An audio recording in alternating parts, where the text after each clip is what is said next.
And welcome to my channel. In this video we are going to discuss depository process. Depository process क्या है? ये एक ऐसी process है जिसमें हम ये बताते हैं कि कैसे कोई इन्वेस्टर डिपॉजिटरी सर्विसेज गेट करता है, कैसे कोई इन्वेस्टर जो है अपनी सिक्योरिटीज़ को डीमेटलाइज कराता है, रीमेटलाइज कराता है, अपना डिविडेंड जो है डिपॉजिटरी सिस्टम में गेट करता है।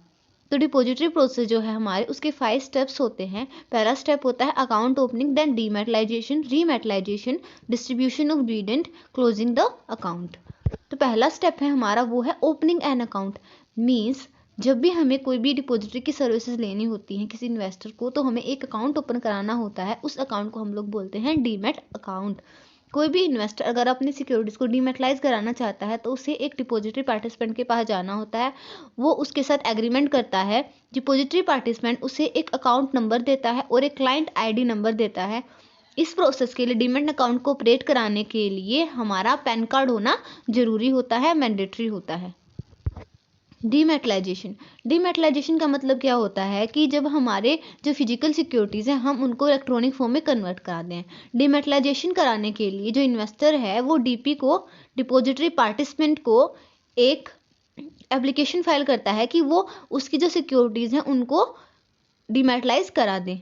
इसी फॉर्म को, जिसके थ्रू जो एप्लीकेशन है, उसे हम डीमेटलाइजेशन रिक्वेस्ट फॉर्म बोलते हैं, मीन्स DRF।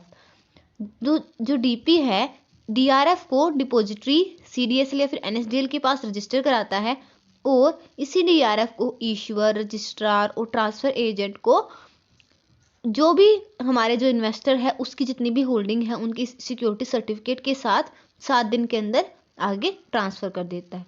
तो जो डिपॉजिटरी है, जो उसके पास डीमेट रिक्वेस्ट आई है डीपी की ओर से इन्वेस्टर के नाम पे, उस रिक्वेस्ट को इलेक्ट्रॉनिकली जो जिसने इशू की है वो सारी सिक्योरिटीज उसे रजिस्ट्रार को और ट्रांसफ़र एजेंट को फॉरवर्ड कर देती है। फिर जो इशूअर, रजिस्ट्रार और ट्रांसफ़र एजेंट है, जो डिपॉजिटरी की ओर से रिक्वेस्ट आई है उसके पास, उसे वेरीफाई करते हैं, उसकी जो इन्वेस्टर है उसकी सारी सिक्योरिटी सर्टिफिकेट को चेक करते हैं कि उनकी वैलिडिटी सही है या नहीं। उसके बाद जो इश्यूअर, रजिस्ट्रार और ट्रांसफ़र एजेंट है वो जो हमारी डिपॉजिटरी बॉडी है NSDL या CDSL, उसको ऑथोराइज करते हैं कि वो जो क्लाइंट है, जो इन्वेस्टर है, उसके अकाउंट में एंट्री कर दें और उसकी जो सिक्योरिटीज़ है उसको डीमेटलाइज कर दें।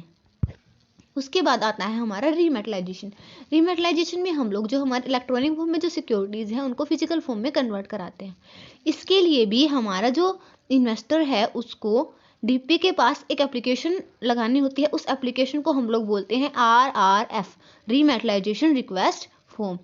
तब जो डीपी है हमारा वो इस रिक्वेस्ट को डिपॉजिटरी के साथ में रजिस्टर करा देता है और जो डिपॉजिटरी पार्टिसिपेंट है वो इसी रिक्वेस्ट को आगे RRF को फॉरवर्ड करता है, इशूअर को, रजिस्ट्रार को और ट्रांसफ़र एजेंट को।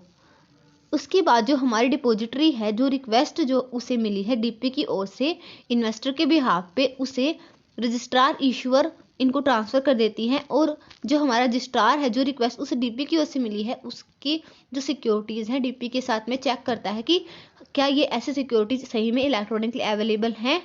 उसके बाद जो रजिस्ट्रार है वो प्रिंट करता है सिक्योरिटीज़ को और ट्रांसफ़र एजेंट उन्हें डिस्पैच कर देता है। जितनी भी हमारे शेयर सर्टिफिकेट है उन्हें 30 दिन के अंदर ये प्रोसेस जो है कंप्लीट हो जाता है। उसके बाद है हमारा डिस्ट्रीब्यूशन ऑफ डिविडेंड।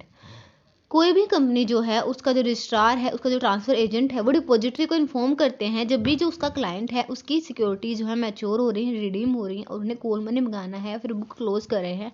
जो डिपॉजिटरी है वो हर क्लाइंट की होल्डिंग की सारी लिस्ट एक प्रिपेयर करती है कि इसके अकाउंट में कौन कौन से शेयर्स हैं, कौन कौन से डिबेंचर हैं, कौन कौन से बॉन्ड हैं, उनकी सारी वैल्यू, सारी लिस्ट उसके पास होती है।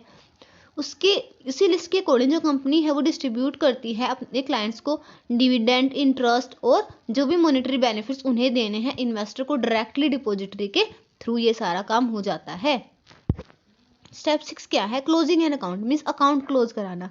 इस स्टेप पे जो इन्वेस्टर है वो अपना अकाउंट क्लोज करा सकता है। हम लोग कोई भी सर्विस अपनी मर्जी से लेते हैं, अपनी मर्जी से क्लोज करा सकते हैं। डिपॉजिटरी सर्विसेज को हम लोग इजीली क्लोज करा सकते हैं, रीमेटलाइजेशन करा सकते हैं। हम लोग अपने अकाउंट में जो भी बैलेंस है, जितनी भी सिक्योरिटीज है, उनको इलेक्ट्रॉनिक फॉर्म से दोबारा से फिजिकल फॉर्म में कन्वर्ट करा के, या फिर अपने अकाउंट का जो बैलेंस है वो किसी दूसरे के अकाउंट में हम लोग ट्रांसफ़र कर सकते हैं, या फिर जो इन्वेस्टर है वो अपने अकाउंट को क्लोज करा सकता है। इसके लिए उसे डिपॉजिटरी पार्टिसिपेंट के थ्रू एक एप्लीकेशन लगानी होती है।